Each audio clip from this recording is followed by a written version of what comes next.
सभिनी खे प्रणाम। थोड़ी देर सत्संग। अॼोको सत्संग भी असांजी सम्झ जे लाइ यथार्थ ज्ञान, यथार्थ सत्य सां परिचय कराइण, जेको हर शिष्य जी तमन्ना हूंदी आहे कि कोई अहिड़ो सतगुरु मिले जिथे सत्य जी ॼाण पए।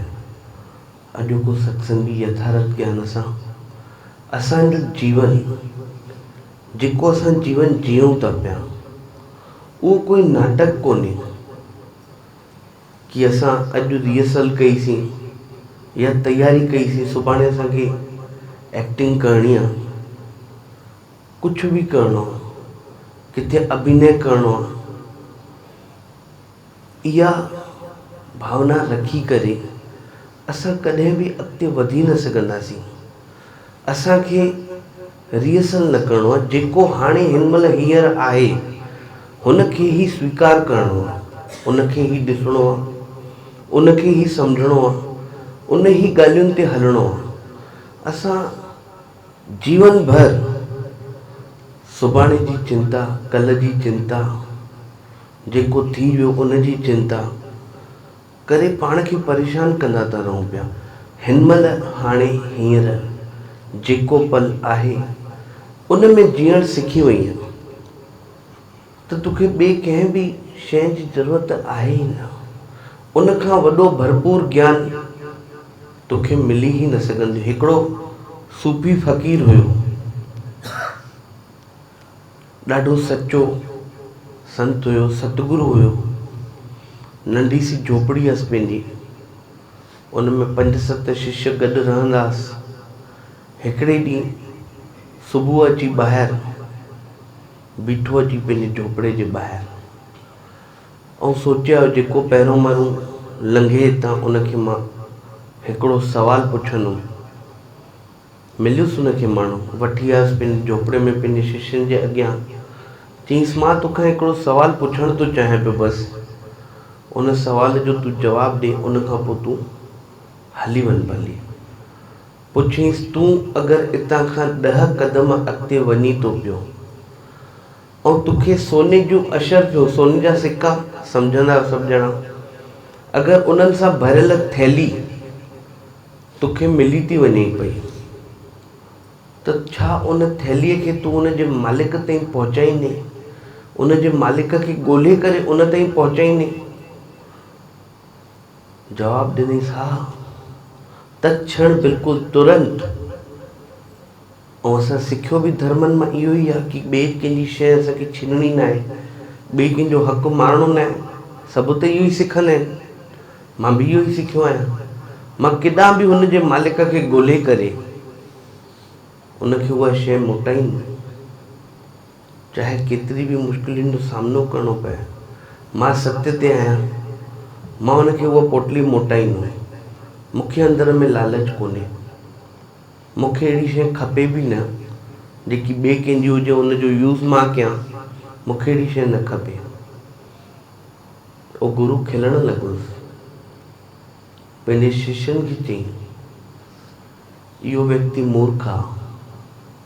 बसि चईंसि यार मां त तोखे वॾो गुरु मञींदो ऐं गुरु मञी करे ई हलंदो कि तूं सतगुरु आहीं, तूं सत्य सां परिचय कराईंदो आहीं, वरी तूं मूंखे ई मूर्ख थो चईं पियो। ऐं इहो ई असां सिखियऊं कि ॿिए कंहिंजी शइ खणणी कोन्हे असांखे, त तूं मूंखे ई मूर्ख थो चईं पियो। चईंसि हा हा तूं मूर्ख आहीं, तूं वञ, बसि थी वियो। उन जा शिष्य थोड़ो परेशान थी विया कि उन ॻाल्हाई त सच, ॿिए कंहिंजी शइ असां कीअं खणी सघंदासीं। एतिरे में गुरु वरी ॿाहिरि हली वियो पंहिंजी झोपड़ीअ ते, वरी हिकिड़े ॿिए व्यक्तिअ खे पकिड़े करे आयो, उनखे भी साॻी ॻाल्हि चईंसि हितां खां 10 कदम तूं अॻिते वध ऐं तोखे सोने जे सिक्कनि जी थैली मिलई, त छा तूं उन जे मालिक वटि उनखे पहुचाईंदे?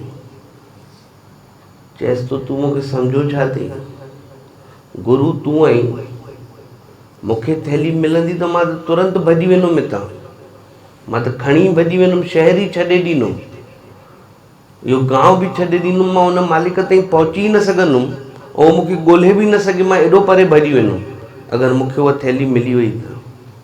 मां हुनखे छो मोटायां, मूंखे मिली आहे, मुंहिंजी थी।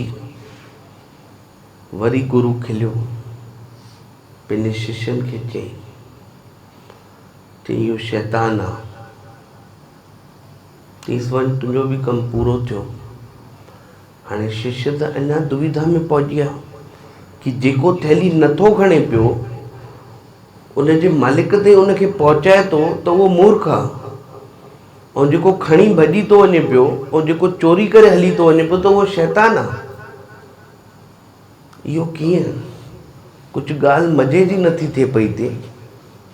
हे असांजो गुरु करे छा थो पियो? असां कुझु चई बि न सघंदासीं हिनखे, पर इहो त ग़लति आहे।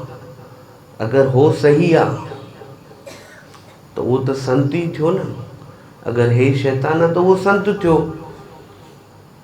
अगरि हो मूर्ख आहे त पोइ वरी हे जेको शैतान आहे उहो ज्ञानी थियो। आख़िर इहा गुथी सुलझे कीअं कि केरु सही आहे? त एतिरे में उनजो गुरु वरी ॿाहिरि हली वियो, वरी 3 माण्हूअ खे पकिड़े करे आयो हुतां।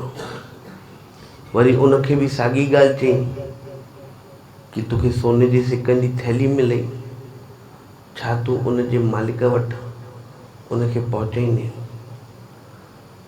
चई हा पहुचाईंदुमि, अंदर में सच्चाई आहे, पर पंहिंजे मन जे मथां भरोसो थोरो घटि आहे। मन विचलित थी वियो अगरि मुंहिंजो, ऐं मुंहिंजे मन मूंखे उत्तेजित करे छॾियईं कि हिन शइ में तुंहिंजो फ़ाइदो आहे, त थी सघे थो मां उहा पोटली खणी करे भॼी बि वञा। पर अगरि मुंहिंजे अंदर जी सच्चाई ऐं मुंहिंजो सौभाग्य हूंदो ऐं हुन परमात्मा जी महर हूंदी त मां उहा पोटली हुनखे वापसि ज़रूरु ॾींदुमि। अगरि मुंहिंजो सौभाग्य ई ग़लति हूंदो, मुंहिंजी प्रारब्ध ग़लति हूंदी ऐं उन परमात्मा जी महर मुंहिंजे मथां न हूंदी त थी सघे थो मां खणी भॼी वञा। पर इन बारे में हिन महिल मां कुझु बि चई नथो सघां, छोकी उहो क्षण हिन महिल आयो न आहे। उहो क्षण मुंहिंजे साम्हूं हुजे त मां हुनजे लाइ कुझु ॻाल्हायां। हिन महिल कुझु चई नथो सघां। उनजे गुरूअ चई इहो ई सचो संत आहे, इहो ई माण्हू सचो आहे। उन्हनि खे अञा थोरो परेशानी थी वई शिष्यनि जी, भाई इहो कीअं, इहो सचो संत कीअं थी वियो? हिकिड़ो त मोटाए पियो, हे 2 ॻाल्हियूं थो करे पियो। सचे संत जी इहा ई पहचान थींदी आहे कि उहो हिन क्षण में जीअण सिखियल आहे। उहो ई त सतगुरु आहे, उहो ई त गुरु आहे, सचो गुरु, जेको हाणे हिन महिल हींअर जेको क्षण आहे उनखे स्वीकार करे उन ॻाल्हि ते ई हले। इहा ई सचे संत जी पहचान आहे। बाक़ी असां कल्ह जे लाइ सोचे कल्ह जे लाइ सोचे, कल्ह थींदो छा? क्षण भर जो बि भरोसो आहे कंहिंजो? अॼु तूं भिखारी आहीं, सुभाणे तूं राजा ठही वञे। अॼु तूं राजा आहीं, सुभाणे भिखारी ठही वञे। अॼु तूं जीअरो आहीं, थी सघे थो कलाक खां पोइ मरी वञे। कुझु बि घटना घटिजी सघे थी पई। जंहिं क्षण में तूं आहीं, वर्तमान में तूं आहीं, वर्तमान खे ॾिसी करे जी। असांखे हमेशह कल्ह जी चिंता हूंदी आहे। हर हिकु व्यक्तिअ खे कल्ह जी चिंता आहे। कल्ह जे भरोसे रही करे, कल्ह थींदो आहे अज्ञात, कल्ह थींदो आहे अज्ञात, जंहिंजी कोई बि ख़बर ई न आहे। अज्ञात में रही करे कोई त जी न सघंदो कि सुभाणे छा थियण वारो आहे। जेको अॼु थियणो आहे उनखे ई स्वीकार करिणो आहे। सचे संत जी पहचान बि आहे, सभिनी खे इहो ई जीवन जीअणो आहे। कोई नाटक कोन्हे असांजो जीवन कि असां रोज़ प्रैक्टिस कंदासीं, रोज़ जीअंदासीं, सुभाणे वञी करे। छो सुभाणे? तोखे जीअणो आहे त तूं अॼु जी न। सुभाणे जी चिंता छो थी करी पई? सुभाणे कंहिं ॾिठी आहे? चवंदा बि आहियूं सभु ॼणा, सुभाणे जो भरोसो कोन्हे।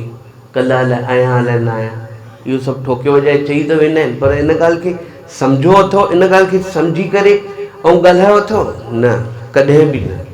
इन ॻाल्हि खे कंहिं सम्झी करे न ॻाल्हायो आहे। बसि इहो ॻाल्हियुनि जी ॻाल्हि आहे कि हिक जे मुंहं मां निकिती त ॿिए जे मुंहं मां बि तकड़ी रीस कि हे चए थो सुभाणे जो भरोसो कोन्हे त मां बि इहो ई चई छॾियां सुभाणे जो भरोसो कोन्हे, टाली सुभाणे ते बि असांखे। ऐं हर कोई असां जिथे ॾिसंदा आहियूं कि असांजो थोरो फ़ाइदो घटि थो थिए पियो, उन शइ खे असां स्वीकार कंदा ई न आहियूं। असां उनखे सुभाणे ते टालींदा ई टालींदा आहियूं। छो? जॾहिं तोखे गुरू अहिड़ो मिलियो आहे जेको वर्तमान में जीए थो, उहो सेखारे इहो थो कि हाणे जेको पल आहे उन में जी वठ, त तूं सुभाणे जे पोयां छो पई आहीं? सुभाणे तूं अहिड़ो छा करे वठंदीअ? तोखे कहिड़ी ख़बर थी अॻिले पल जी कि तूं कुझु करे सघंदी आहे? थोरो सो इन ॻाल्हियुनि खां ॿाहिरि अची करे वीचार कयो, सम्झो इन ॻाल्हि खे कि सुभाणे तव्हां करे छा सघंदव। इन ॻाल्हि जो कंहिं वटि बि अगरि जवाबु हुजे त मूंखे जवाबु ॾे, मां उन जवाब लाइ तयारु आहियां कि तूं सुभाणे छा करे सघंदी, कुझु अहिड़ो करे सघंदी जंहिंजी तोखे पहिरियां खां ॼाण हुजे? कॾहिं न करे सघंदी। गुरूअ खे ॼाण आहे, पर त बि उहो तुंहिंजे साम्हूं ज़ाहिर न कंदी, उहो सतगुरू आहे न। उहो पाण खे छो ॿुधाईंदो कि मां सुभाणे जी बि ॼाणा थो तुंहिंजी? कॾहिं न ॿुधाईंदो। अगरि हुनखे ख़बर बि हूंदी त उहो न ॿुधाईंदो। उहो ई सचो सतगुरू आहे। इन ॻाल्हि खे तव्हां बि सम्झो ऐं सीनो ठोके करे चई सघंदा आहियो कि असां अॼु में जीअंदा आहियूं। अॼु जेको आहे पल आहे, उहो क्षण आहे, असां उन में जीअंदा आहियूं। अॼु ई जीअणो आहे, कोई नाटक न करिणो आहे असांखे पंहिंजे जीवन सां कि अॼु असां प्रैक्टिस कईसीं, सुभाणे वञी करे अभिनय करिणो आहे। इहो त तूं माण्हुनि खां सहानुभूति थी वठी सुठो सुठो करण थी चाहीं तूं सुभाणे, तंहिंजे करे तूं सुभाणे ते टाली थी। इहो त हिकिड़ो बहानो आहे। इन बहाने खां ॿाहिरि निकिर ऐं अॼु में जी आख़िरी में सभिनी जे अंदरि वेठल परमात्मा खे नमस्कार।